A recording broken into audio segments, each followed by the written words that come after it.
Welcome to my workshop. This is the basement of my home, which is known as Oak Hill. And we moved here 3 years ago, my wife and I. And not many people get to see this part of the house. It's pretty shabby looking, but this is where all the creativity happens. And since we're all the creative type, which is why we're on Home Space, I thought that I would just let you know that not every room at Oak Hill is perfect. But anyway, this room tries to make all the other rooms perfect.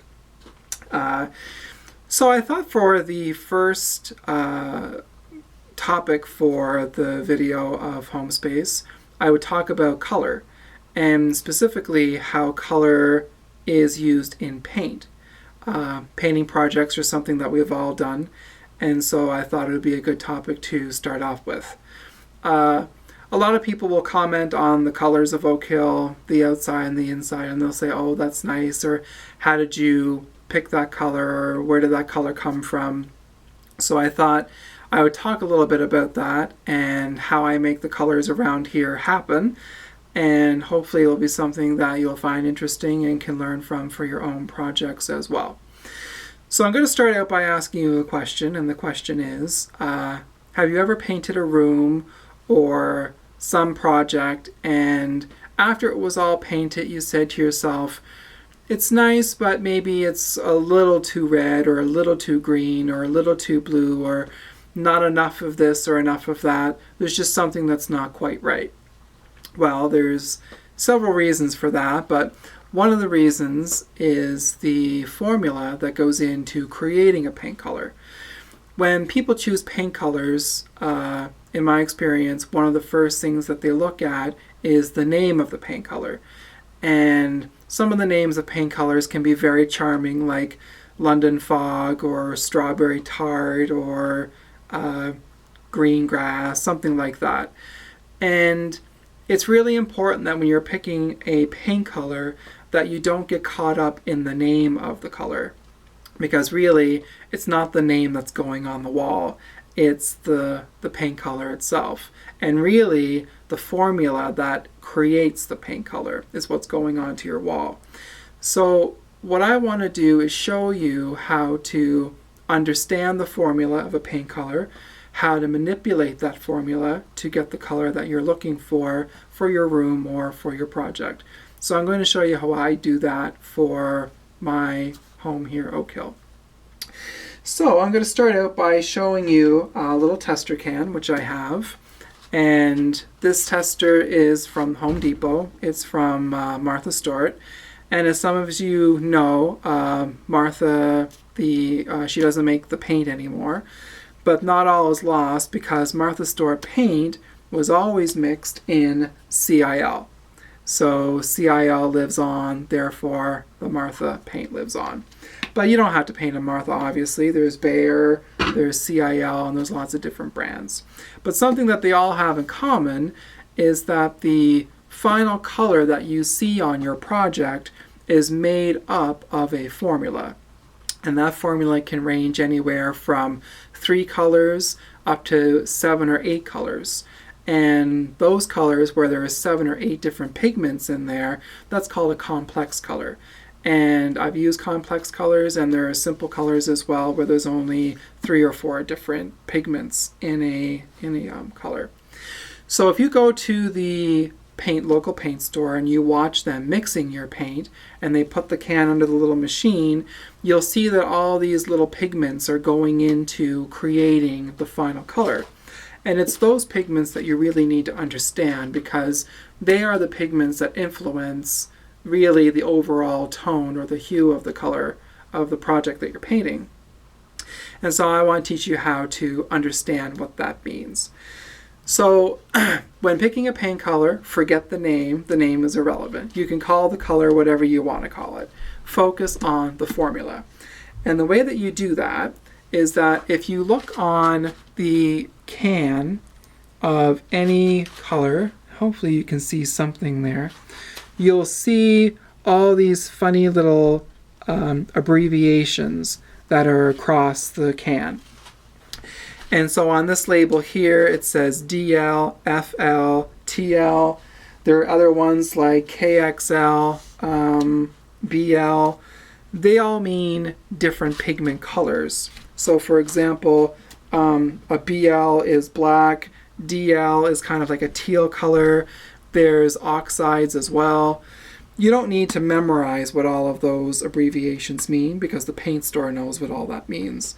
But if you've ever painted a room and let's say it is kind of a brown color, and when it's on the wall you say to yourself, there's a little too much black showing through there, or maybe it's kind of a grayish brown, I don't like the gray that's in the brown, or maybe there's too much white in there.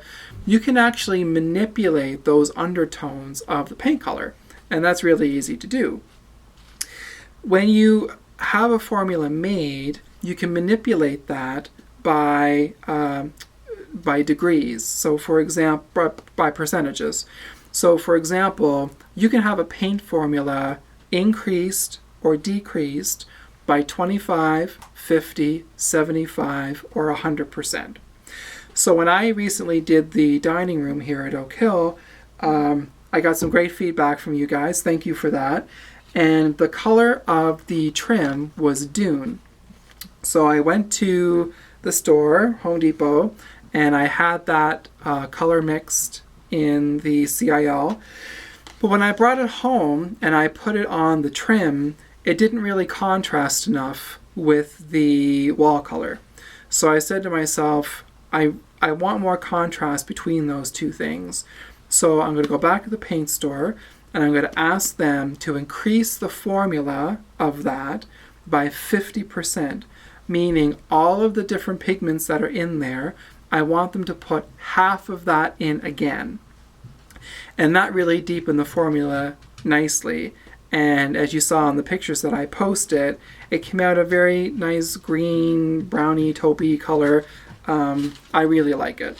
So it's very rare that you will see the actual paint card, the sample, on any of my projects. I'm always usually manipulating this. This is my starting point. And I ask myself, once it's on, is this too light? Is this too dark? Is there too much red showing? Not enough yellow? Is it too brown? So what I do when I ask that question is I go to the formula, I look at those abbreviations, the DL, the XL, the KL, and for example, if the color is, there's too much black in that brown, I'll go to the paint store and I'll say, can you remix it for me? But this time I want you to pull 25% of that black out. And they can do that. And they can do 50%, 75%, or 100%, like I was saying. In my experience, you don't want them to go over 50% or under 50% because that really changes the whole color as from what you originally chose from. It's not even really the same anymore. So then you're getting into a whole different color card again. And you really don't always have to pick another color card or another color sample if you don't like the one that you currently have on your wall. All you have to do is manipulate the one that you have. So there was something about that color that attracted you to it in the first place. So don't just kick it to the curb. Work with it a little bit, and I know you'll get the right result that you're looking for. So again, all you have to do with a formula is remember, a formula can be increased or decreased, 25, 50, 75, or 100%. You can do that for the entire formula or bits and pieces of the pigments that are in there. You can choose to change them all or just change one. And quite often, all you need to do is change one. I find really difficult colors to work with are greens, yellows, and reds. And lighting really affects those three colors, I find. Just as a note, if you're looking for colors for a room and you have a north-facing window or an east-facing window, the light that comes through a north or an east window is blue. And the color that comes through a south or a west window is red. And so that blue and that red really influences the colors that go on a wall or any project that's in a particular room. So just keep that in mind.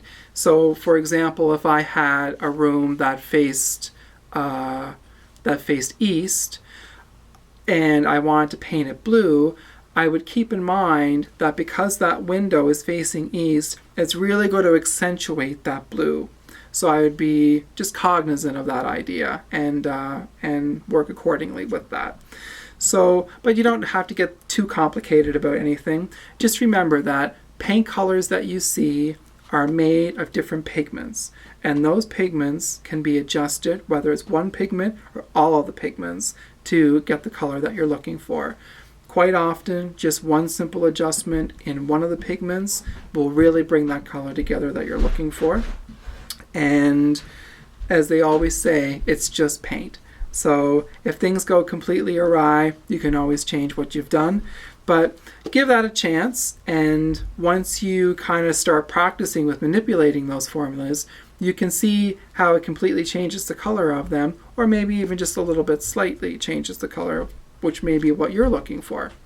So anyway, that is the first video for Homespace. I hope you found that helpful. If you have any more questions about paint color, let me know, and I will do what I can to help you out. Thanks a lot, and have a great day. Bye.